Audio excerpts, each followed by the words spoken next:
Now available on Tata Sky channel number 526.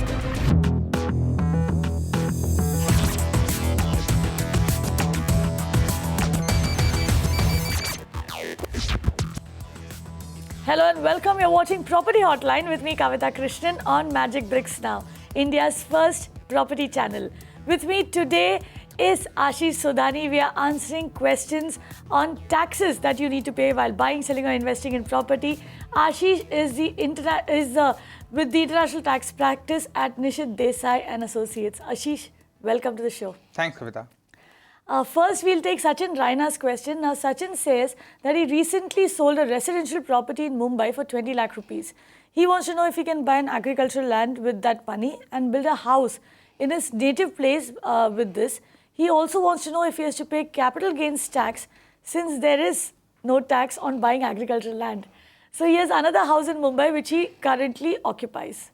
So, he's being very smart over there. But can he actually save on taxes that way? Right. So, usually when you sell a residential property and purchase something which is of a residential nature, you get the capital gains tax benefit. Now, if you are purchasing land, agricultural land, you would not be able to get the benefit of tax, the capital gains benefit. However, if you consider that land and you develop a property on that and consider that to be a residential property, and the second house that you have and do not consider that to be your residential property, then you should be able to get the capital gains tax exemption on the agricultural land on which you are going to build construct the residential property. So he has the benefit of, Right. he can actually claim tax benefits even though buying agricultural land is not taxed. Right. So the plan that you made for yourself actually works in this case. We have Vikas who's called in now. Vikas, what's your question? Hello. Yes, Vikas?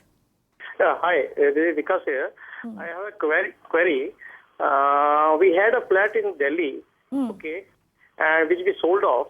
It was in our parents' name. Okay. Okay. And then we purchased a flat in Gurgaon, in my brother's name. Okay, now we want to dispose it off. Okay. Now I just want to understand what are the capital gain implications on, and as well as the income tax implications on me as well as on my brother. Okay. So Vikas, you've been saying we for both the properties here. Could you tell us which is the property where you are an owner? Sorry? Are you an owner in both these properties? No. I am not the owner. Okay. Yeah. First property was in my mother's name, and then later on the property was purchased in my brother's name. Although it's a joint property, but it was purchased in my brother's name. So Ashish, what are the tax implications over here from the IT side, from capital gains, and who has to really pay? Because Vikas is not the owner over here. Right. So, in this case, as I understand, the residential property will be sold by a brother and it is in your brother's name. Therefore, if your brother purchases another property within 3 years, which is also of a residential nature, then he can get the benefit of the capital gains exemption. Apart from that, he should be, and if there is a loan that is being taken and the house is being purchased with a loan, then what you can do is that you can take a 1.5 lakh deduction from the principal amount that you're paying to the bank and a 2 lakh interest amount deduction from your total income that you are making. So essentially, since your brother is the owner of the property, he is the one who will have to deal with the tax implications. He can claim deduction on capital gains tax if he reinvests the proceeds in a residential property, and of course, he can also claim deduction on the home loan principal and your interest repayment as well. Let's move on. Sundar has called in. Sundar, what's your question? Yeah, my question is, we are joint owners and I'm in a joint venture with somebody, right? Okay. So after the joint venture is over, I own 2 flats and the other flats have been taken up by the developer. Okay. Now, what has happened is, out of the 2 flats which I own in the joint venture, I have requested the developer himself to sell 1 flat for me. Okay. So the expected cost of the flat which is going to be sold will be about 3 crore rupees. He has already given me 70 lakhs out of that, and the balance will be as and when we find a buyer and deal with it, which will happen by end 2016. Okay, Sundar, go on. So this 70 lakh rupees that I've already gotten by means of a check, since the actual price is not known, do I have to pay capital gains now? Or if I'm selling only one flat, am I required to pay capital gains at all? And if so, when? Ashish? Right. It's quite a complicated question. Right. Okay. So, if I understand it correctly, the two flats that you are getting are actually in consideration for the joint venture that you have entered with the builder. So, in such a situation, the consideration, or rather the value of the flat, should be the consideration, and therefore it should be a business profit to you and not be considered to be a capital gain. Once you have owned the flats, after that, when you are making the sale of the flat, if the flat that you are selling today, the one that you are saying is valued at 3 crores, if you are selling that flat today, then the amount of money that you are getting for it, if the cost is suppose 70 lakhs and you are getting 3 crores for it, the difference amount should be your capital gains. On that amount, you will need to pay capital gains tax. But if it is a residential property and you want to reinvest that amount into another property which is also residential nature, then you should be able to get the exemption of the capital gains. Right. So essentially what you're saying is that he doesn't have to pay tax on the flats that he's anyway getting from the developer, because this is part of the joint venture. This is a business that he's entered into, the venture that he's entered into. However, if you choose to sell one of those flats later on, then for that you will have to pay capital gains on the profit that you make. Correct. Satish has called in. Satish, what is your question? Hi. So we are building a house actually. The land is on my mother's name, but she doesn't have any income actually. So we are planning to apply for a joint home loan under both of us' name. So I have two questions. Since I am working, I would like to claim the entire IT benefit of taking a home loan. So what should I do for it? I also read that the property has to be in my name. Is that true?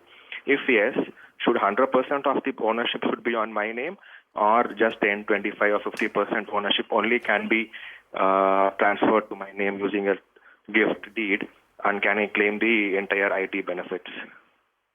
So, Ashish, yes, Satish, go on.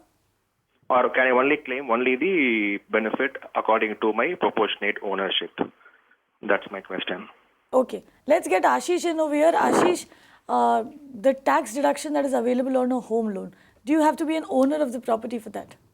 So I think the small distinction that we need to be clear about is what is the legal ownership and what is the effective ownership. When you enter into a sale agreement or a purchase agreement, and you have two people who are actually the joint owners of a property, the mere fact that you have something written in an agreement does not make you the legal owner of the property. It is the person who is actually making the payment for the property who is the legal owner and who is supposed to get all the benefits and all the rights and obligations attached to the property. In this case, you can enter into the agreement with your mother as the joint owner. You can take the loan in her name.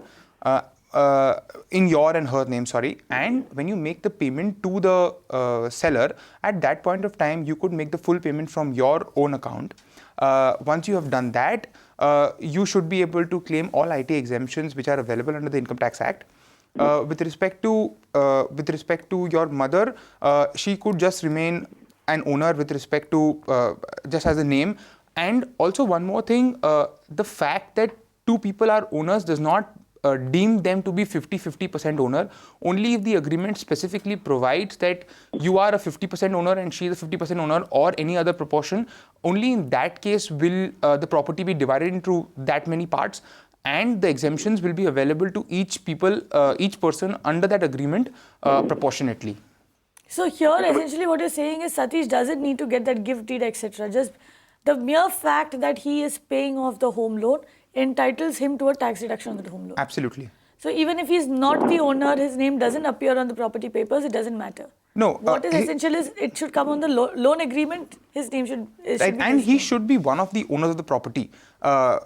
He may not be the sole owner of the property, even if he's a joint owner of the property, but the fact that he is making all the payments, he is taking all the rights and liabilities attached to the property is enough for him to claim benefits of the tax. So, okay, so let me get this right again. You have to be a co-owner and an applicant, and your name should also be there in the loan agreement. Only then can you claim tax deduction on the home loan. Right. So the very fact that he's a co-owner here is enough. He doesn't need to separately get a gift deed done. Absolutely. Okay. So Satish, that's your answer there. Let's move on. We'll take Guru Prasad's question next. Now, Guru Prasad has written in through email and he says that he sold his house in 2012 for 12 lakh rupees. He put it in fixed deposit in his uncle and his name. His uncle then transferred it to his own name and the total amount on maturity is around 15 lakh rupees. What are the tax liabilities? Guru Prasad is a working professional and has been a regular taxpayer. He wants to buy a house with this amount. Alongside, he'll take a loan, of course. What are the tax implications that he will have to face? Right. So your amount of 12 lakhs has become 15 lakhs. So assuming that is the interest component that has been received, there should be a tax liability on that 3 lakh that you have earned. That being point one. Now, the 15 lakh once you either invest into the property itself or you take a loan against that 15 lakh, the benefits that you can get are the standard ones, which are the 1.5 lakh rupees on the principal amount that you're going to pay to the bank every year and 2 lakh rupees on the interest amount that you need to pay to the bank every year. Okay.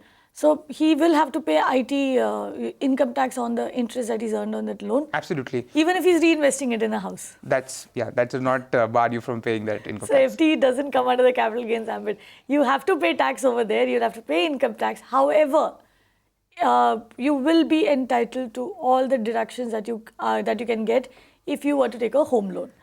Next, we have Vijay Pendharkar. He's written in through our website www.mbnow.in.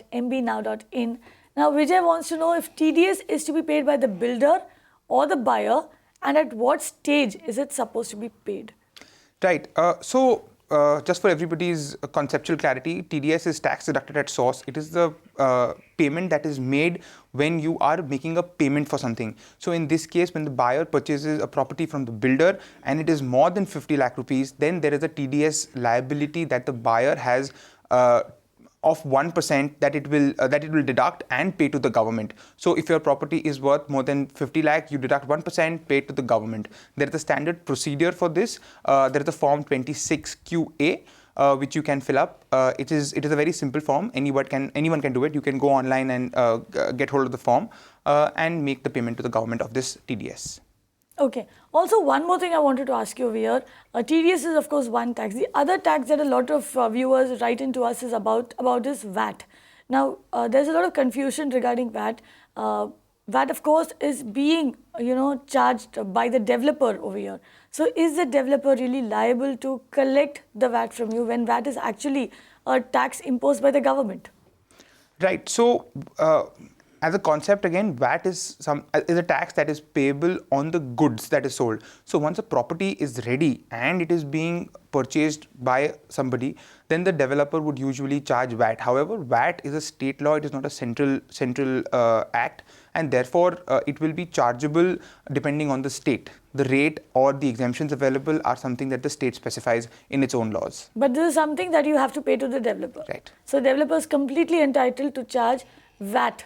When you buy property from the developer. Ruxana has called in. Ruxana, what is your question? Hi.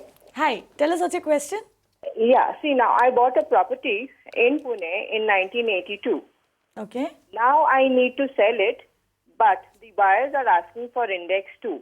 Now my property was not registered because at that point of time, I think the registration was not there.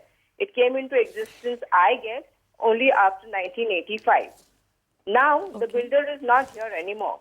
How do I obtain Index 2 to sell my property? Okay, how does Ruxana obtain Index 2? Before that, Ashish, if you could just tell our viewers, what is Index 2? So, in her case, she has bought the property in 1982, right? From 1982 till today, the value of the Indian rupee has depreciated. So, what valued at suppose 10 rupees in 1982 would value much more today because of the depreciation of the Indian rupee. So it would be unfair for the person selling his property to consider the cost of acquisition of the property to be what was at 1982 and then pay a huge amount of capital gains tax because the value of the property today would be so high. And to lessen this difference, there is a specific chart that the Central Board of Direct Taxes comes out with, wherein you can simply calculate what the value of the property should be considering the inflation and the depreciation of the value. There is a formula that is available. It is a complex formula, so I will not get into it over here, but you can then calculate the index value of your property, and then subtract it from the sale price, and whatever you are getting is going to be the capital gains that You've already lost me over there. Essentially, you need to go to a tax consultant, somebody like Ashish over here. But Ashish also wants something else. Ruxana just said that she had not registered the agreement because she bought it in 1982 before registration actually kicked in. And, so this is one of the reasons, in fact, why the buyer is now asking for the index 2. For all property owners over there who probably bought property or who have inherited property, say from their parents and all, and they have not registered those properties, what can they do now? Can they go back and register? Do they have to pay a penalty, and how big can the penalty be? So usually the government comes out with these amnesty schemes wherein you can just go to the window and pay whatever extra penalty that they ask for it and get your property registered. But if you've missed the amnesty schemes, then if you go to register, the amount could be quite high because the violation depends on the number of days and the number of years you have not registered your property. In Ruxana's specific case, registration of a document is more from a cleanliness perspective. If you have all your documents in order, if everything is clean, then you have a bigger bargaining power with the buyer. You can tell him that since everything is there, I'm going to charge the right price. But if something is not there, if something is not clean, then the buyer gets the upper hand, and he's the one who will say that I cannot give you that much of value for this property. So in her case, rather than going and trying to register the property now, which like you said, she would probably end up paying a huge penalty, she needs to get that index 2 in place. Right. And that she can get if she Right. So the consults. indexation benefit should be available to her. I don't see why the registration of the property is coming as a bar for the indexation. But she should have a candid conversation with the buyer is what I would say, and understand how much and whatever she can get out of not having the registered document. Okay, so Ruxana, that's your answer there. If you do choose to register property, you'll probably end up paying a huge penalty, though that is the right way to do things, and that is the legal way to do things. And in fact, on this channel, we keep advising people to register their properties. However, there is a huge penalty that you will need to pay. As far as the index 2 is concerned, that is something that you could get from a tax consultant. So sit down with the tax consultant, sit down with the buyer, and figure out what's best for you. Moving on, we have Ashok Pandit who's called in. But one quick question. What if I've lost my registered documents? Then what? So in case of a lost of registered documents, you could go to the registrar. You could, tell him the date, time. You could file an FIR and go to him saying that you have lost the document. Then he should be able to provide you a receipt if you have followed the procedure, that whatever is laid down in the registrar's office. And the receipt sometimes is very helpful because the receipt is enough for you to say that the document was registered at that point of time.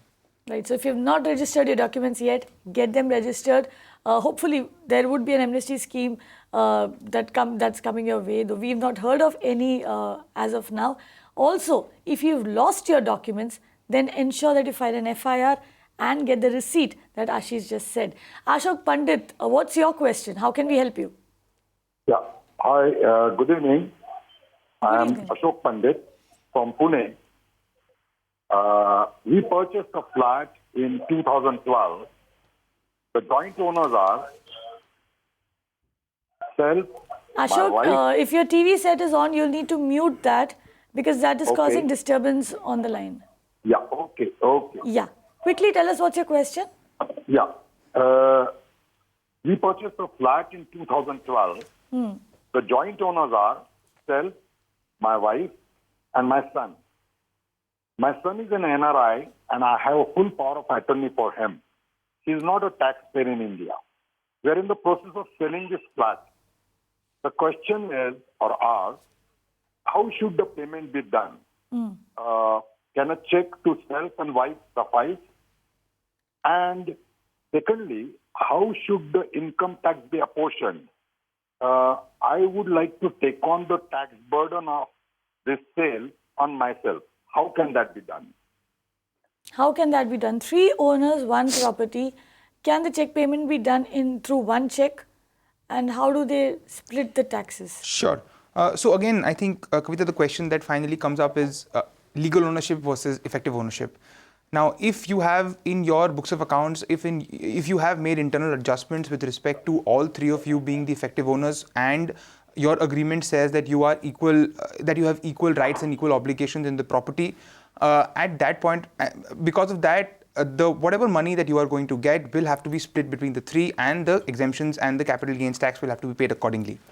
But since you specifically say that you want to bear the burden of the tax, if you are just the if you are just the effective owner of the property, that means the property may be in the name of your wife and your son also, but you have made all the payments, you have been taking all the rights and obligations, then you have a fair case to say that, whatever money is going to come is effectively going to be taxed in my hands and not in my son and wife's hand. Also, one more thing you should keep in mind, if there is an internal adjustment that has been made, you should you can take the check in one name and then internally adjust the amounts in their books and have the tax paid. Okay, so that's an internal adjustment that you'll need to arrive at between the three of y'all. But net, you can take the check payment in one name and then decide how you want to split the gains, how you want to split the tax. We have another viewer who's called in, and I'm told he wants to remain anonymous. Go on, tell us what's your question. Hi, good evening. This is Kumar from Bombay. My question is... Okay, Kumar, since you've told us what's your name, can you do us a favor and mute the television set? Yeah, definitely. Yeah, tell us your question now. My question is, myself and my wife own a property in Andheri, and that's pretty about 8 years old. Now, the thing is, against that property, I intend to take a loan. That means I want to mortgage it and buy an office in Pune with the same joint holders, myself and my wife. So in that case, would I be liable for some taxes or something, or should I take directly a loan from the builder who's constructing that Kole Patil, I should say. I don't know whether I should name it. Kole Patil. You want to take a loan from the builder? No. I want to take a loan against the property. That's in Andheri. That means I want to mortgage it. Whether I should do that or I should go in with the builder who can even avail the loan for me. Which would be the benefit? Which would benefit me more? Okay, should he take a loan against property, or should he rather take a fresh loan for the property that he intends to buy in Pune?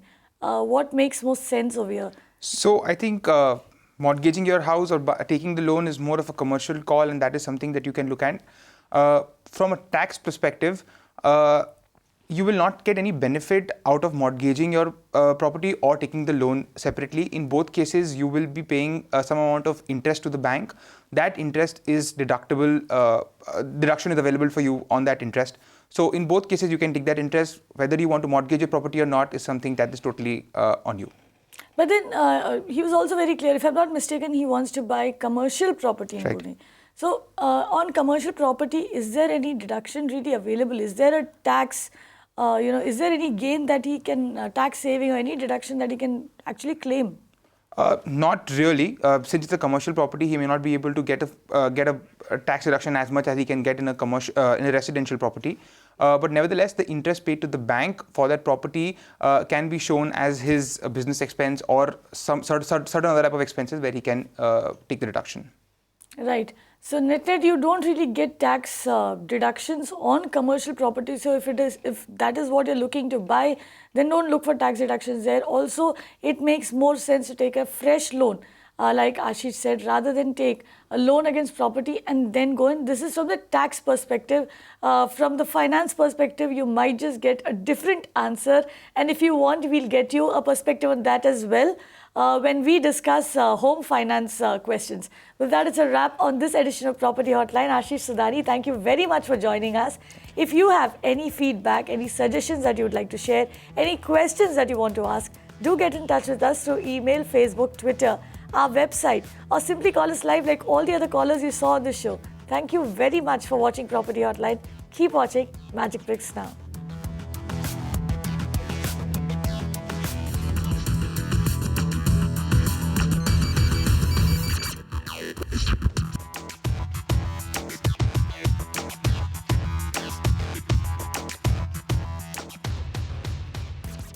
You can watch live TV on our website mpnow.in. Find us on Facebook at facebook.com/Magicbricks Now. And don't forget to click the like button. You can also follow us on Twitter at Magicbricks Now. To stay updated with all our programming, hit the subscribe button on our YouTube channel by logging on to youtube.com/Magicbricks Now.